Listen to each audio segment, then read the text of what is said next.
नमस्कार। मेरा नाम भाऊ तोरसेकर। आप देख रहे हैं प्रतिवाद। दोस्तों, एक बात आपको बताना मुझे जरूरी लगता है कि राहुल गांधी ने अब नया खिलौना कैसा ढूंढ लिया है। ये तो मैंने अलग वीडियो में बता दिया है। लेकिन राहुल गांधी जब बोलते हैं या कुछ भी आरोप करते हैं तो उसमें दम नहीं होता।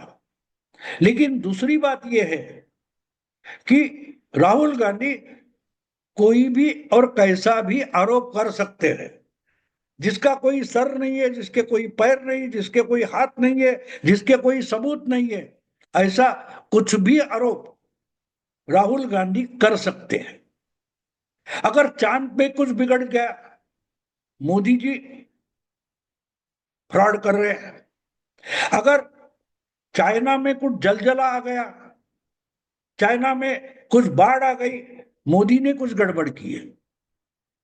हिमाचल प्रदेश में हो या और कोई कुछ हुआ है, गड़बड़ तो मोदी ने की है। ये राहुल गांधी बोल सकते हैं। राहुल गांधी के लिए कोई भी चीज मुमकिन है। और आपको याद होगा 2019 के चुनाव में बीजेपी ने अपनी चुनाव की एक स्लोगन बनाई थी, घोषणा बनाई थी, मोदी है तो मुमकिन है।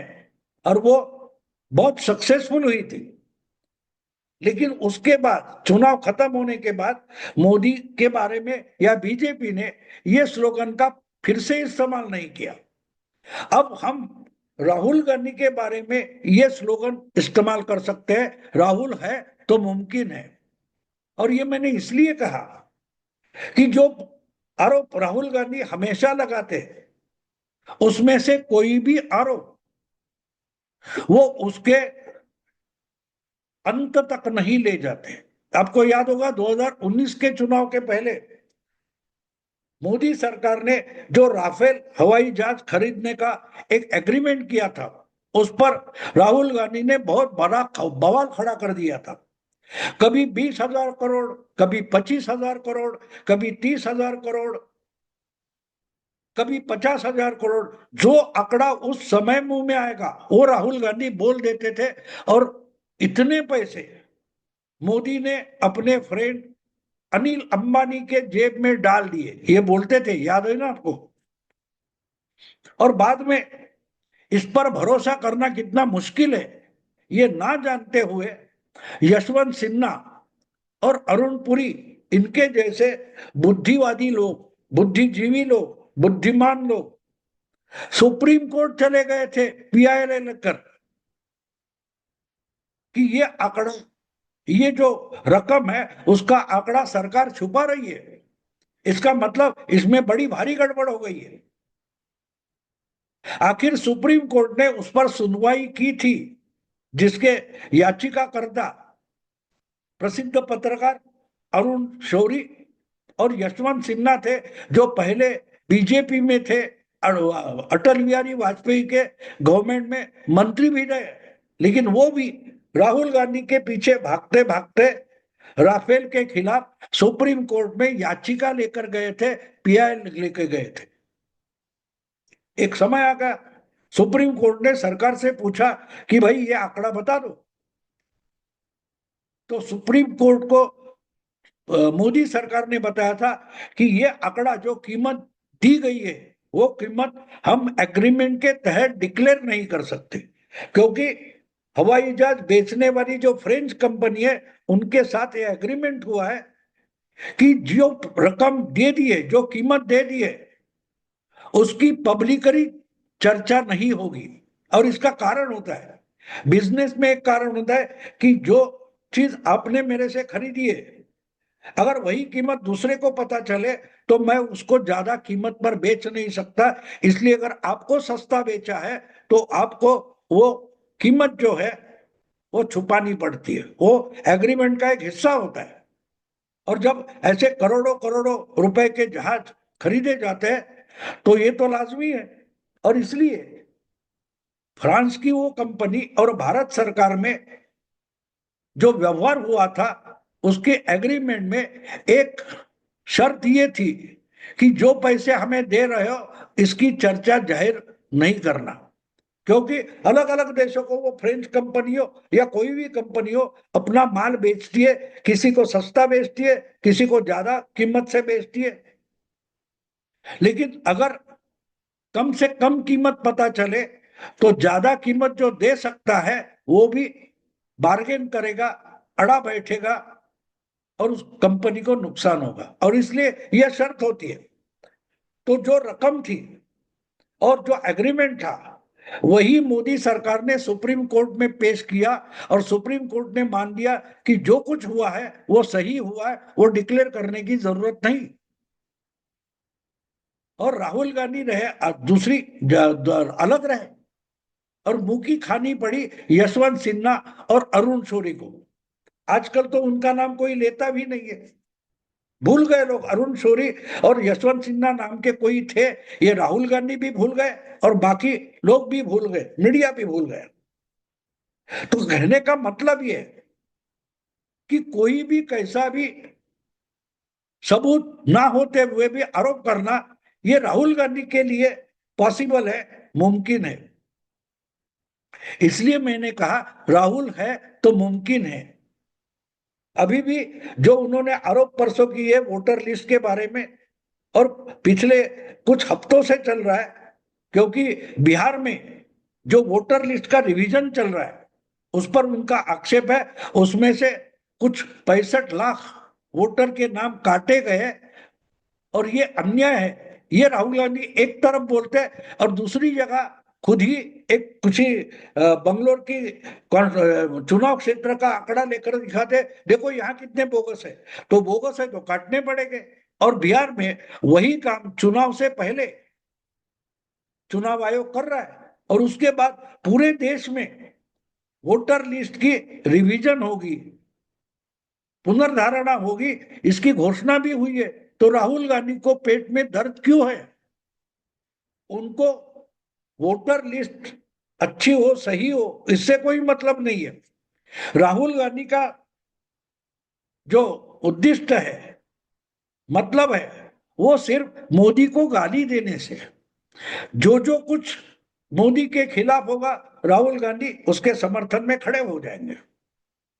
अगर अमेरिका के प्रेसिडेंट बोलते हैं कि मोदी मेरी नहीं सुनता, इसलिए भारत के खिलाफ इतनी टैरिफ लगा दूंगा और इंडियन इकोनॉमी इज डेड, तो राहुल गांधी इमीडिएटली उस पर भरोसे करते कि ट्रम्प बोले तो सच ही बोले। क्यों सच है? क्योंकि मोदी के खिलाफ है।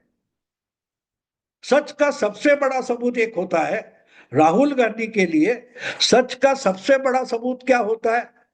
अगर वो मोदी को गुनहगार ठहराता है, मोदी को गलत ठहराता है, तो बस वही तो सबूत होता है। मोदी को गलत होने की जरूरत नहीं होती। मोदी है इसलिए वो गलत है, ये राहुल की धारणा है। और इसलिए मोदी जी के खिलाफ, मोदी सरकार के खिलाफ या बीजेपी के खिलाफ कोई भी अनाप शनाप आरोप करता है तो राहुल गांधी बाहें फैलाकर उसका स्वागत करते। और इसलिए मैंने कहा है कि मोदी के खिलाफ जो भी आरोप करना है उसके लिए राहुल गांधी है तो मुमकिन है। अब जो आपने अगर इसका हेडिंग देखा होगा, राहुल गांधी है तो मुमकिन है और शरद पवार है तो नमकीन है। अब आप बोलेंगे कि आप राहुल गांधी के बारे में बहुत कुछ बोल रहे हैं। अगर राहुल गांधी के लिए मुमकिन है तो शरद पवार नमकीन क्यों है? नमकीन का मतलब आप जानते हो, अलग अलग तरीके के स्नैक्स होते हैं, पैक हमको मिलता है, वेफर्स होते हैं, चिप्स होते हैं, तो आलू के हो गए या और कटहल के वगैरह हो गए, लेकिन उसमें कुछ नमक, कुछ मसाला डाला जाता है। अगर वो मसाला नहीं होगा तो उसको वो टेस्ट नहीं आएगी। और इसलिए जो नमकीन वगैरह बेचा जाता है, बनाया जाता है, वो नमकीन बनाना जरूरी होता है, क्योंकि नमक से हमारी मुंह में लाल पैदा हो जाती है, वो टेस्ट बनाती है, और इसलिए नमकीन बनाना जरूर होता है।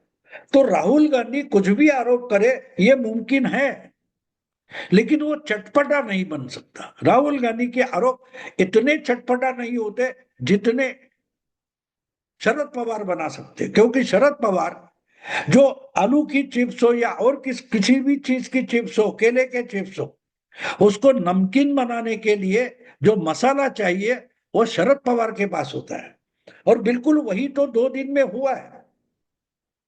राहुल गांधी ने अपने नए घर में जाते जाते वो जो पावर पॉइंट प्रोग्राम किया था, उसमें जो जो आरोप किए थे उस पर उलट सुलट चर्चा तो हो गई, लेकिन एक बात हो गई कि जितना मजा आना चाहिए था उतना तो नहीं आ रहा है। और अब चुनाव आयोग ने राहुल गांधी के सामने एक चैलेंज पेश किया है, जो सबूत सबूत करके दिखा लेना, वो एफिडेविट बना के सबमिट करो।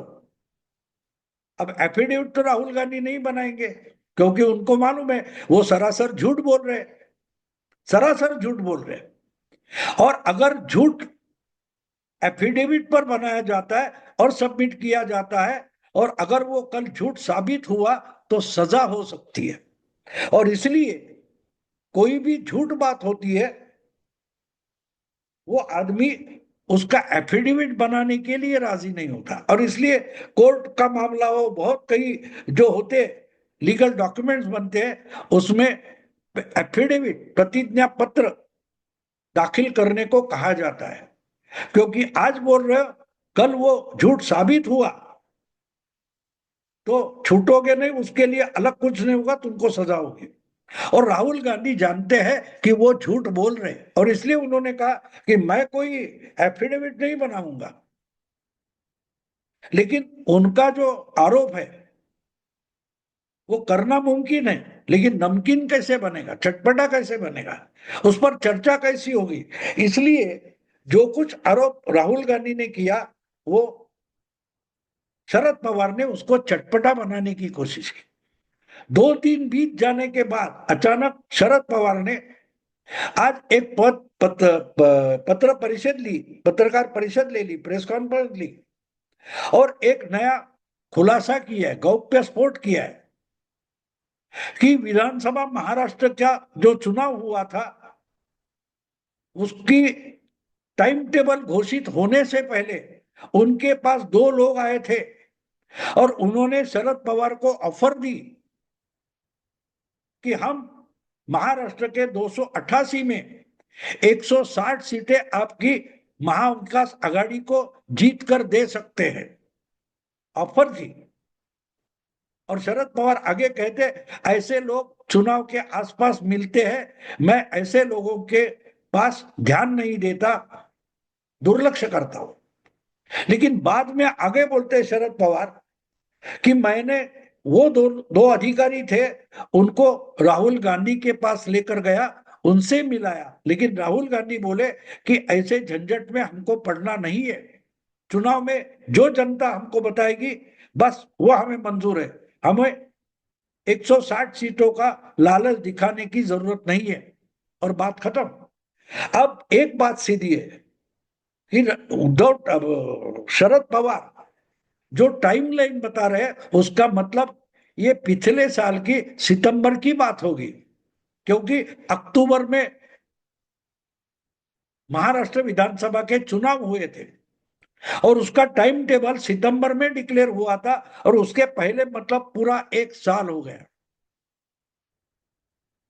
और 1 साल से राहुल गांधी हो या शरद पवार हो, उनके पार्टी के सारे प्रवक्ता नेता हमेशा रोते रहते कि महाराष्ट्र में कुछ तो घोटाला हुआ है। तो 1 साल पुरानी बात शरद पवार को आज याद आती है, आज याद आती है। मतलब शरद पवार एक झूठ, सरासर झूठ अब बोल रहे हैं, और उनकी तो आदत है। शरद पवार बाद में सच बोलने के लिए पहले झूठ बोल देते हैं। 1993 में जो मुंबई में बॉम्ब ब्लास्ट हुए थे, उस वक्त शरद पवार महाराष्ट्र के मुख्यमंत्री थे, और मुख्यमंत्री होने के नाते उनको पक्का मालूम था कि मुंबई में 11 बॉम्ब स्फोट हुए हैं। फिर भी उन्होंने दूरदर्शन पर जाकर जनता को शांतता रखने का आह्वान किया था उसमें उन्होंने सरासर झूठ, 12 बम विस्फोट हुए ऐसा झूठ बोला था। 12वां बम विस्फोट मस्जिद बंदर, जहां मुस्लिम बस्ती ज्यादा है, वहां हुआ, ये झूठ था। क्योंकि बाकी सारे स्फोट जहां मुस्लिम बस्ती नहीं है ऐसे जगह हुए थे, लेकिन सिर्फ हिंदू बस्ती में स्फोट हो गए, ये चर्चा ना हो इसलिए शरद पवार झूठ बोले थे। और कई साल बाद शरद पवार ने उस वक्त दूरदर्शन पर मैं जनता से झूठ बोला था, ये कबूला है। मतलब साफ है कि शरद पवार बाद में सच बोलने के लिए पहले झूठ बोल देते। तो आज भी 1 साल बाद उनको अचानक याद आता है कि उनको ऐसे 2 अधिकारी मिले थे कि जो मैच फिक्सिंग कर सकते हैं, चुनाव का मैच फिक्सिंग कर सकते हैं, और महाविकास आघाड़ी यानी कांग्रेस, एनसीपी और उद्धव गुट को 160 सीटें दे सकते हैं। ये अचानक ये गारंटी शरद पवार को याद आ गई। हाँ, लेकिन शरद पवार कितने चालाक है ये आपको पता चलेगा अगर आप उनको सुनोगे। उन्होंने उसमें एक बात और जोड़ दी है कि मुझे उन दोनों के नाम और पते आज याद नहीं है। इसका मतलब साफ है कि ये 2 लोग शरद पवार को कोई कहीं मिले ही नहीं है। ये शरद पवार मनगढ़ंत कहानी बता रहे और सरासर झूठ बोल रहे। लेकिन शरद पवार के इस नमक छिड़कने से राहुल गांधी का जो सरासर झूठ है लेकिन मुमकिन है, वो शरद पवार ने नमकीन बना दिया है। दोस्तों, अगर वीडियो पसंद है तो लाइक कीजिए, शेयर कीजिए और प्रतिवाद को सब्सक्राइब कीजिए। नमस्कार।